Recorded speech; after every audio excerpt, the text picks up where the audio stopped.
Bienvenidos al 15º episodio de Lejano Este. Desde el corazón de la Ruta de la Seda os habla Adrián Díaz, consultor de desarrollo de negocio en Asia.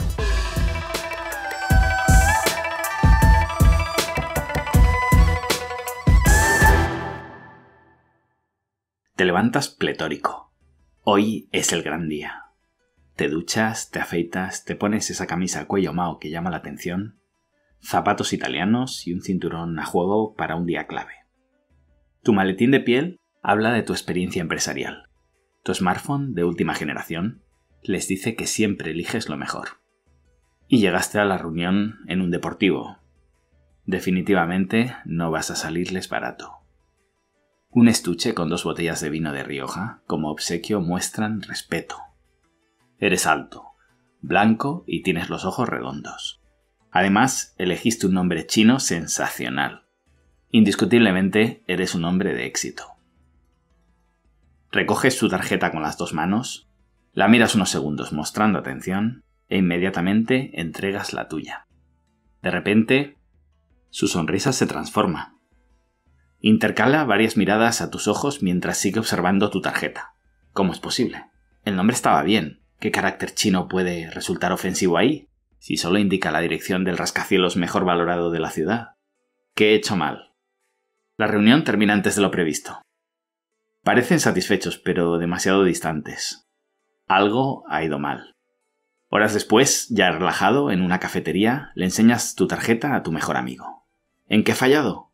¿Ves algún error en las traducciones?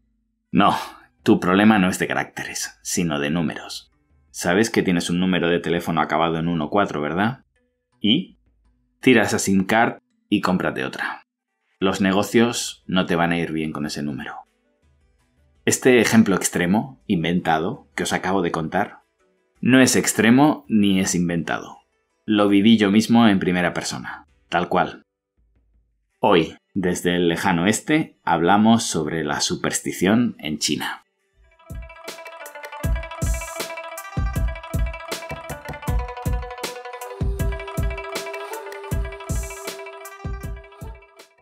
Quizá el concepto 1-4 es el más conocido entre los extranjeros en China. No encontramos en efecto números de teléfono acabados en 1-4 ni matrículas de coche. Sería poco menos que rogarle al cielo un accidente. En muchos edificios no existe piso 14. En otros no existe ni siquiera ningún piso acabado en 4. ¿A qué se debe? La pronunciación del 4 en chino se puede asociar a otro carácter que suena igual. Muerte. La pronunciación del 1 se asemeja a querer. Es decir, 1-4 significa quiero morir. Una consigna nada alentadora como tarjeta de presentación en una de las sociedades más supersticiosas del planeta. ¿Qué se celebra el 4 del 4? Exacto, el Día de los Muertos. ¿Y qué hacen con los números de teléfono acabados en 1-4?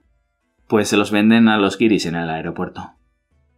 En el segundo episodio de Lejano Este, mencioné que los Juegos Olímpicos se inauguraron el 8 del 8 del 2008.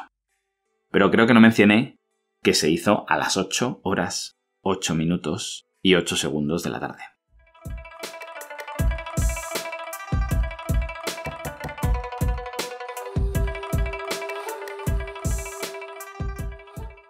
Es curioso porque cuando le explicas este concepto a algún amigo, enseguida te dices, es verdad, las máquinas tragamonedas en mi país están siempre llenas de chinos haciendo cola para poder usarlas. Y es así. De hecho, en China está prohibido el juego.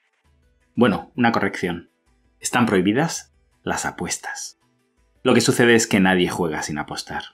Yo mismo, cuando aprendí a jugar a Mahjong, tuve que hacerlo en 3 o 4 sesiones, porque a partir de ahí ya me decían que si quería seguir aprendiendo, tenía que apostar. Que se aburrían demasiado jugando conmigo y que de esta manera no iban a querer quedar conmigo. Pero ¿por qué les gusta tanto el juego? Siempre digo que los chinos creen en la suerte. Y no en el sentido que nosotros pensamos. Claro, todo el mundo cree en la suerte, en las cosas que pasan sin que lo preparemos, ¿no? Quizá a lo que llamamos suerte en Occidente es más bien un cúmulo de probabilidades. hay X probabilidades de que tengas un accidente, hay X probabilidades de que te caigas al suelo, de que se te caiga el vaso, en función a la atención que estás prestando, en función a lo que has bebido, el día que conducías. Hay unas probabilidades en función de tu ADN de que puedas sufrir esta o aquella enfermedad. Quizá lo que asociamos a la mala suerte o a la suerte en Occidente es una cuestión de probabilidades. Es decir, si tenemos un 1% de probabilidades de sufrir una enfermedad, pues quiere decir que estadísticamente una persona de cada 100 la sufrirá. Si somos nosotros, hemos tenido mala suerte, porque había pocas posibilidades de que nos tocara ese premio, digamos. De la misma manera pasa con la suerte y con los premios en positivo. Quizá hay una posibilidad entre 1 millón que estadísticamente nos toque la lotería, pero a alguien le tiene que tocar si todos los números están vendidos. Una de las personas tendrá suerte. Desde un punto de vista matemático diríamos que, se ha dado una probabilidad entre 1 millón de un sí y 999.999 que no hay lugar para la suerte. Es una cuestión estadística. Cuando viajas a Macao y ves esos casinos llenos, incluso en la zona fronteriza, no sé si todavía se debe dar, cuando vivía en aquella región y viajaba a menudo a Macao, era increíble ver personas pasando sacos repletos de dinero por la frontera para poder surtir a las personas que venían de China y que no podían transportar todo el dinero que necesitaban cambiar para poder jugar en los casinos. De hecho, uno de mis socios chinos se dedicaba durante una época a prestar dinero. Él tiene nacionalidad hongkonesa y tenía oficina en Macao. Y era una de estas personas que te presta dinero para que tú puedas, gastártelo en Macao. Es decir, si necesitas cruzar desde China a Macao, puedes llevarte una cantidad limitada de dinero. Esta persona te presta el dinero en Macao y puedes jugar todo lo que necesites y cuando vuelvas a China le pagarás o quizás pagado por adelantado. En cualquier caso, el problema, estas personas suelen estar muy asociadas a lo que llamaríamos en Occidente quizá mafia, porque lo que sucede con estos jugadores es que a menudo gastan más de lo que pidieron en su momento, siguen pidiendo prestado a posteriori, con la promesa de que en cuanto vuelvan a China pagarán sus deudas. Algunos de ellos pueden pagar y otros no. Y ahí es cuando los cobradores hacen su trabajo. Esto, como os digo, lo viví de cerca en el sentido de que una persona cercana a mí se dedicaba a esto y pude observar historias increíbles, lamentables, de gente que una vez ha perdido todo su dinero empieza a apostarse lo que no podéis imaginar. Desde su coche, su casa, sus negocios, a su mujer, en fin, todo lo que tenga valor en su vida es susceptible de ser apostado. De hecho, en una de los pueblos donde tenemos, uno de los almacenes de nuestra empresa, había un hotel cerrado. Me acuerdo la primera vez que llegué, justamente me contaron esta historia. Llegué a este pueblo y justamente en la calle principal había un hotel gigante cerrado y pregunté qué había pasado con este hotel y precisamente me dijeron que el propietario se lo había jugado en un casino en Macao y lo había perdido. Y cómo debía ser de rico el ganador que lo dejó cerrado. Es decir, ni siquiera hizo acto de presencia para tomar posesión del hotel y llevaba cerrado unos cuantos años. También recuerdo cómo cuando vivía en Guangzhou y había una Copa del Mundo, se juntaban todos los amigos, ponían el dinero todos juntos para que uno de ellos cruzara a Macao para poder hacer la apuesta en aquella época donde aún Internet no estaba tan consagrado ni era tan fácil para los chinos que no tenían esos medios apostar. Lo que hacían es que uno de ellos cruzaba a Macao y allí se jugaban todo el dinero de todos y por supuesto apostaban por Brasil siempre. En aquella época que aún no entendían demasiado de fútbol ni seguían, era apostar siempre al teórico caballo ganador, ¿no? Y no quiero entrar tampoco en los colores, todo el mundo sabe lo del rojo y el dorado. Y en 1000 ejemplos de días concretos, que pasa esto, si no haces esto te pasa esto otro. Hay 1000 ejemplos, podéis googlear supersticiones chinas y encontraréis 1000 ejemplos de folclore, si lo queréis llamar así, o hechos culturales que nosotros obviamente no entendemos, pero bueno, de la misma manera ellos no entienden algunas nuestras, ¿no? Que nosotros damos por sentadas y son inamovibles, ¿no? Siempre cuento el caso de un reportaje. Recuerdo que me impactó mucho cuando era pequeño, todavía no tenía ningún interés por China ni por Oriente, ni sabía que iba a acabar viviendo aquí. Y recuerdo un periodista acompañando a una viuda que iba a visitar a su difunto marido a una tumba en Japón. Y él le llevaba un cuenco con caldo, con sopa, creo recordar. Y cuando el periodista le preguntó por qué le llevaba caldo si no se lo iba a poder tomar, esta viuda le respondió que porque los occidentales llevábamos flores a nuestros difuntos si no las iban a poder oler. Aquel día, ya os digo, yo era muy pequeño, pero me quedó muy impactado el tema del respeto a las culturas diferentes, a las cosas que no entendemos sobre todo. Más que nada porque nosotros también a veces seguimos algunos patrones, tradiciones o llamadlo como queráis, que desde fuera puede ser bastante incomprensible.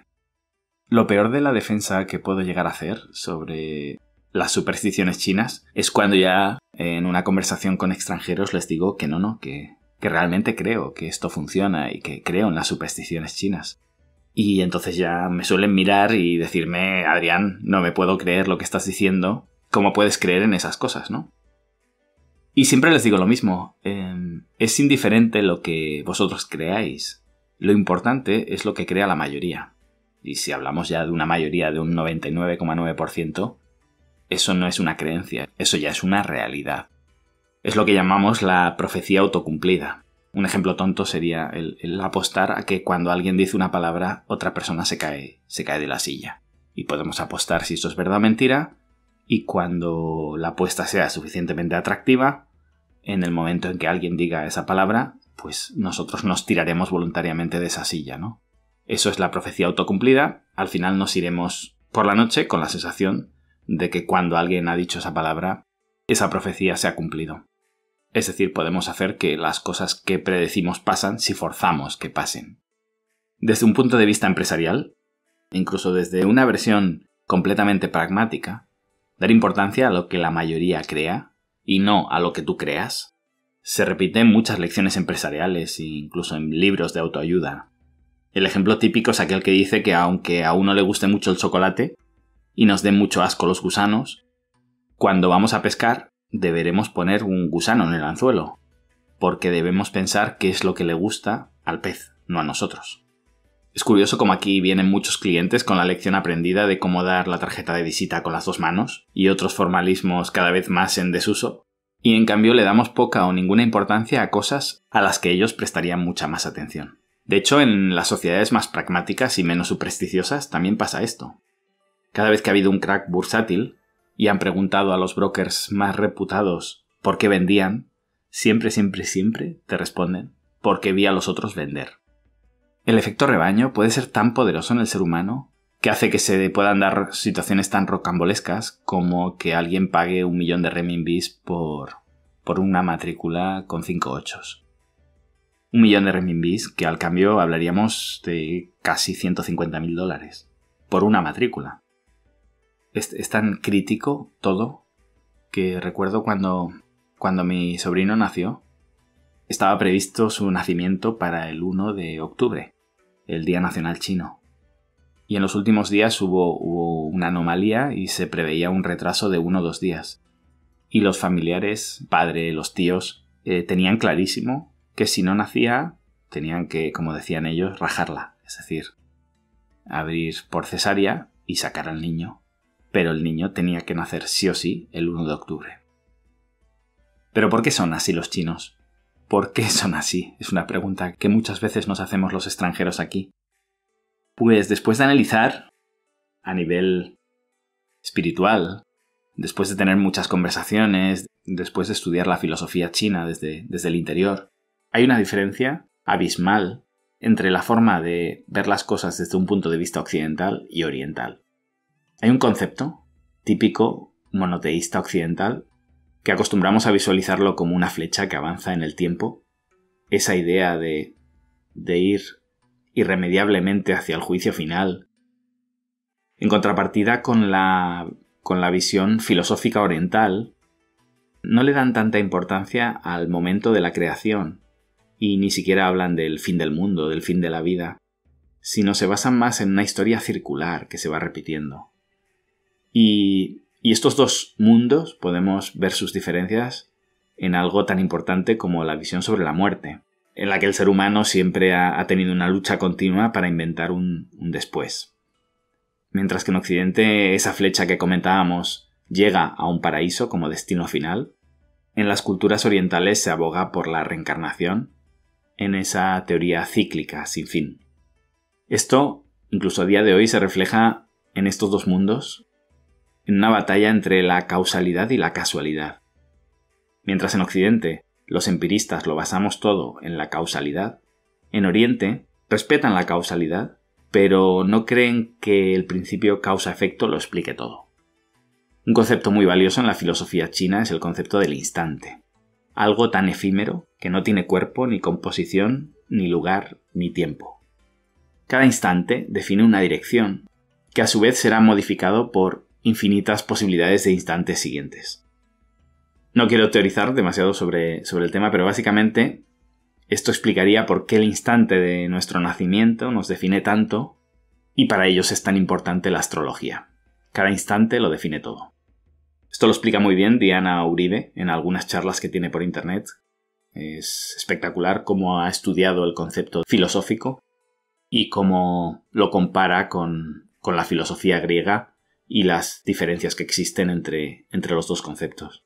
De alguna manera, la teoría china es parecida a lo que los científicos occidentales han definido como la teoría del caos. Quizá no habéis oído hablar sobre esto, pero os sonará más el efecto mariposa.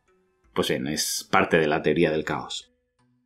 Y si entendemos este concepto de instante fugaz, nos será más fácil entender por qué un chino que está perdiendo dinero en sus partidas de mahjong se cambia de silla para sortear la mala suerte. Vamos a seguir sin entenderlo después de este episodio, pero como mínimo, si entendemos que no es una tontería simplemente pasada de padres a hijos, sino que tiene que ver con la forma de ver el mundo y la filosofía de cada cultura, pues el episodio ya habrá valido la pena. Y bueno, vamos a dejarlo aquí. Ahora ya sabéis por qué no hay episodios acabados en 4 en este podcast. Y este, que debería ser el 14, creí que era el más apropiado para hablar del tema. No nos podíamos permitir que la mala suerte cayera sobre nosotros. Como os decía, da igual lo que pensemos nosotros. Lo importante es lo que piensan todos. Y hoy me voy a saltar una norma del programa, voy a modificarla más bien, y en lugar de despedir el programa con un proverbio oriental, voy a despedir el programa con una historia. Una historia china ancestral que nos deja unas cuantas dudas sobre la suerte y unas pinceladas sobre este concepto de los instantes.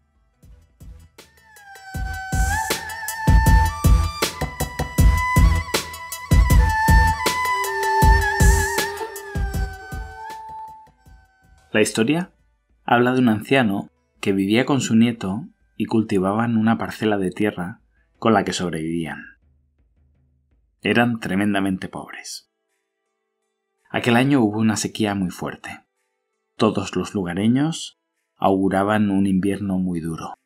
El anciano, sin embargo, sonreía todas las mañanas. Los vecinos, al verlo impasible, le comentaban: «¡Qué mala suerte este año! La sequía acabará con nosotros». El anciano respondía: «Buena suerte, mala suerte, quién sabe». Inesperadamente, la sequía provocó que algunos caballos salvajes bajaran a buscar comida a la aldea.